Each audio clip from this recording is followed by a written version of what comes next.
ஐயா இன்னொரு ஒரு வித்தியாசமான பழமொழி என்ன அப்படின்னா, ஒரு பிள்ளை பெத்தா உரியில சோறா, 4 பிள்ளை பெத்தா நடுத்தருவுல சோறுன்னு சொல்றாங்க. இதுக்கு என்னையா காரணம்? ஆஹா, கேட்கறக்கே அழகா இருக்குதுமா. அதாவது ஒரு பிள்ளை பெத்தா உரியில சோறு, 4 பிள்ளை பெத்தா நடுத்தருவுல சோறு. பாரம்பரிய திருவள்ளுவர் குல வம்சம், பிரசன்ன ஜோதிடர் சுபமாரிமுத்து, திருப்பூர்லேருந்து இந்த பதிவு உங்களுக்காக. இந்த ஒரு பிள்ளை பெத்தா உரியில சோறு, 4 பிள்ளை பெத்தா நடுத்தருவுல சோறுன்னு அந்த காலத்தில் ஏன் இந்த பழமொழியை முன்னோர்கள் கொண்டு வந்தாங்கன்னு கேட்டிங்கன்னா, இன்னைக்கு வந்து 2 பிள்ளை 1 பிள்ளை தான் பெற்றுக்கிறாங்க இல்லைங்களாமா. ஏன்னா அந்த அளவுக்கு அவங்களுக்கு சத்து மானங்கள் உடம்பு தாங்க முடியாம 1 போது 2 போதுன்னு பெற்றுக்கிறாங்க. அந்த காலத்துல எல்லாம் 10 15 எல்லாம் பெற்று ஒரு ஊருக்கே மொடாசோர் ஆக்கி போட்ட காலமெல்லாம் நானே பார்த்துருக்கிறேங்க. ஏன்னா நாமெல்லாம் ஆதி காலத்துல கொஞ்சம் வறுமை ஒழியிற காலத்தில் நம்ம பிறந்தோம். அதனால நம்மளுக்கு அது கொஞ்சம் தெரியும்.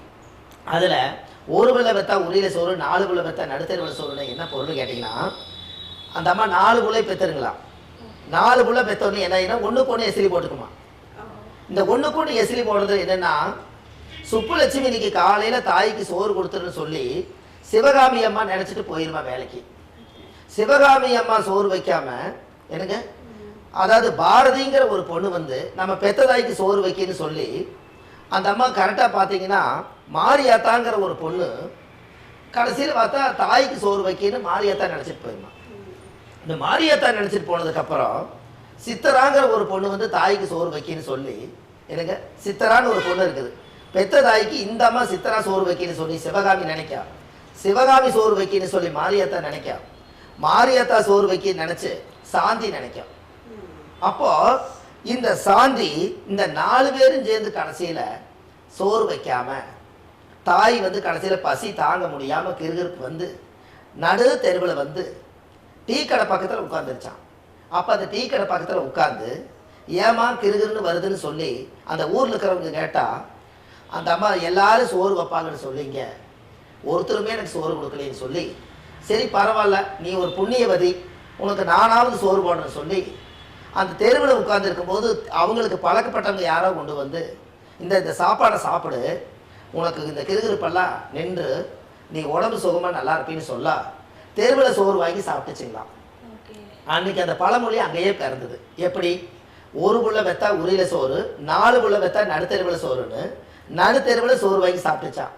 ஒரு புள்ள பெற்றிருந்தா சாப்பிட்றையோ இல்லையோ நீ பசிக்கும் போது சாப்பிட்டுக்கன்னு சொல்லி இந்த சோத்தை உரியில் எடுத்து வச்சுட்டு போயிருக்குமில்லங்க.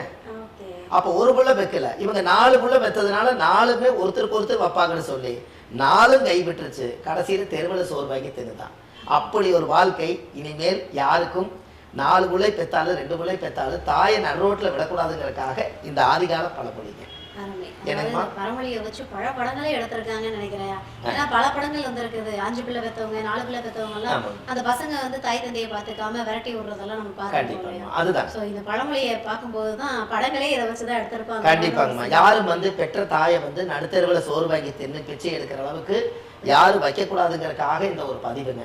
ஏன்னு கேட்டா, பெற்ற தாய் என்ற ஒரு தெய்வம் வீட்டோட இருக்கு, நீ தனித்தனியா கோயில் குளம் அலைவதவும் எதற்கு, அம்மாவின் பாதத்தில் கற்பூரம் கொடுத்து உன் ஆனந்த கண்ணீரில் அபிஷேகம் நடத்து, இதுதானுங்க வேணும். பெற்ற தாய் தான் மாதா பிதா குரு தெய்வம். தெய்வம் வந்து 4ஆவதா வருது, மாதா பிதா குரு தெய்வம். அப்போ மாதா வந்து பெற்றதுக்கு அப்புறம் தான் இந்த உலகத்தை நீ காமிச்சிங்க. இந்த உலகத்தை காமிச்சு கொடுத்தது முதல் தாயுடைய கற்பத்தில் இருந்து பிரசவ வலியோட வேதனையோட வலி தாங்கினது தாய். நீங்க வந்து அழுதுட்டே பிறந்திருந்தாலும் கூட கஷ்டப்படாம குழந்தை பிறந்தாச்சு.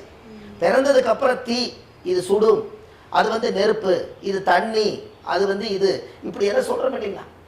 இது எல்லாம் முதல் முறையா அம்மா தொட்டு காட்டுறதுக்கு அப்புறம் தானே இந்த உலகமே உனக்கு தெரியும். அப்போ அம்மாவுக்கு தான் முதல் அம்மாவுக்கு தான் நீங்க நன்றி சொல்லணும். தாய் இந்த உலகத்தை காமிச்சு கொடுக்கலைன்னா இந்த பிள்ளைக்கு ஏது பல பாதைகள் தெரியும். அதுக்கு வந்து நிலாவை முதல் காமிச்சது யாருங்க, அம்மா. பூமி காமிச்சது, எட்டி வச்சு நடந்தது. முதல் தாய்க்கு வந்து முதல் இடுப்பு எதுங்க, அதாவது வந்து தாய் குழந்தைக்கு முதல் வாகனம் எது, அம்மாவோட இடுப்பு. அப்போ முதல் 2 கால் வாகனம், அதுக்கப்புறம் 3 சக்கர வாகனம் குழந்தைக்கு, அதுக்கப்புறம் தான் 4 கால் வாகனம் பிறந்தது. அப்போ கண்டிப்பா பெத்த தாய் வந்து என்னைக்குமே வாழ்க்கையில ஒரு முறை தான் தாயுடைய பணிக்கூடத்துக்குள்ள இருந்து நம்ம வெளியில வரோம். அதனால பெற்ற தாய் நல்லவங்களோ கெட்டவங்களோ அது தாயுடைய பிறப்பை வச்சு. ஆனால் நம்மளை பொறுத்தளவு நாம அவங்களுடைய முன்வாசல்ல தான் வெளியே வந்தோம். அவங்களுக்கு தாய்க்கு நன்றி செய்யறது ₹1 3 நேரம் சாப்பாடு, கட்டிக்கிறதுக்கு துணிமணி.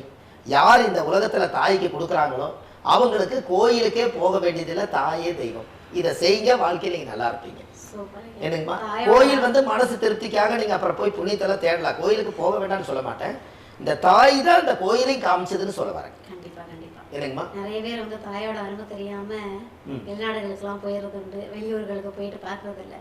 உங்களோட அந்த பதிவு வந்து கண்டிப்பா எல்லாரையும் ஆமாங்கம்மா, தாயை நேசிக்க வைக்க, தாயை தெருவில் வெட்டக்கூடாதுங்கிறக்காக இந்த பதிவு. அருமையா. ஆமாங்க, ஏன்னா அந்த காலத்தில் முன்னோர்கள் எல்லாம் வாழ்ந்துட்டு போயிட்டாங்க, எல்லா விஷயத்தையும் சொல்லிட்டு போயிட்டாங்க. ஆனால் இருந்தாலும் நம்ம அதை தெரிஞ்சுக்கணும் இல்லைங்களா?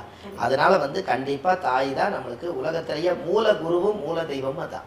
அந்த தெய்வத்தை கடைசி காலத்து வரைக்கும் இருந்து வாழ்ந்து கடைசியில் அவங்க காலமாயிட்டாலும் கூட அந்த ஈமகாரியத்தையும் கூட செஞ்சு நம்ம ஆத்மா சாந்தியாக வரைக்கும் நீங்கள் நன்றி செஞ்சீங்கன்னா அடுத்த தலைமுறையில் அந்த தாய் உங்களுக்கு 7 ஜென்மத்துக்கு வாழ்த்துமா. இதை செய்யுங்க, நல்லா இருப்பீங்க. நன்றி. சரி.